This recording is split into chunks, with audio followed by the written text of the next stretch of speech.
10వ అధ్యాయము విభూతి యోగము. భగవంతుణ్ణి తెలుసుకున్నవాడు జ్ఞాని.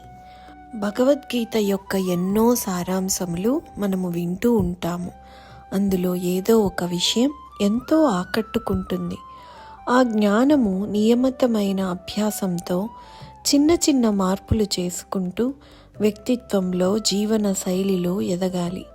ఒక వారం పాటు ప్రయత్నపూర్వకంగా ఆధ్యాత్మిక సాధన, అలవాట్లు, నడవడిక వంటి వాటిలో ఏ మార్పు కావాలో దానికోసం సాధన చేయాలి.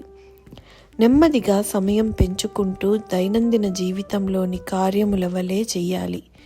చేయలేనప్పుడు మనకి మనమే దండన విధించుకొని మంచి వైపుకు ముందుకెళ్ళాలి. ఎందుకంటే జీవితంలో ఆధ్యాత్మిక ఉన్నతి కోసం నియమబద్ధమైన జీవన విధానం అనివార్యం. అలా క్రమంగా 21 దినముల పాటు చేసే సాధన సాధారణముగా అలవాటుగా పరిణామం చెందుతుంది. భగవంతుడి సృష్టిలోని 2 విశేషణాలు వైవిధ్యం, పరివర్తన. వైవిధ్యం సృష్టికర్త రచనలో ఏ ఒక్కటి మరియొక దానిని పోలి ఉండదు. ఒక చెట్టుకున్న ఆకు రెండవ ఆకుకు భిన్నంగానే ఉంటుంది. కవల పిల్లలలో కూడా ఏదో ఒక తేడా ఉంటుంది.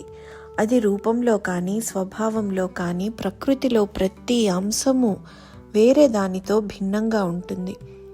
కొండలు, నదులు, నేల మొదలైనవన్నీ కూడా వేటికవే భిన్న స్వభావంతో ఉంటాయి. పరివర్తన సృష్టిలో ప్రతి క్షణం మార్పు చెందుతూ ఉంటుంది. నదిలో మునిగి లేచిన తరువాత మునిగిన నీరు తిరిగి రాదు. అలాగే శరీరం కూడా ప్రతి క్షణం మార్పు చెందుతుంది. మనము ఎటు వెళ్తే అటు కుక్క వాసన ద్వారా పసిగట్టి మన దగ్గరకు వచ్చేస్తుంది. ఎందుకంటే నిరంతరం మన శరీరం నుండి మృత కణాలు వెలుపలికి విసర్జింపబడతాయి.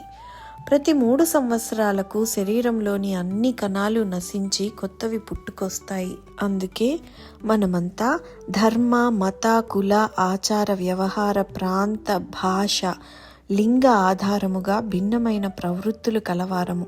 కావున సనాతన ధర్మంలో ఒకే భగవంతుడు, ఒకే పుస్తకం అనేది లేదు. దైవం కూడా మన కోసం మనకు నచ్చినట్టు కొత్తగా ఉండవచ్చు. కొత్త దేవతలు పుట్టుక రావచ్చు.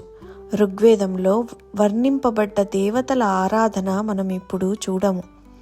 భూతము అనగా కనిపించేది. అది ప్రాణి అయినా, పదార్థమైనా. గడిచినది ఏదైనా భూతము. ఆ భూతములో విశేషమైనది విభూతి, అనగా దేనిలోనూ ఉత్కృష్టమైనది విభూతి. అర్జునుడు పదే పదే ప్రశ్నించడం వలన కృష్ణుడు ఈ మొదటి శ్లోకమును ప్రారంభిస్తూ మళ్ళీ చెబుతున్నానని మొదలు పెడతాడు.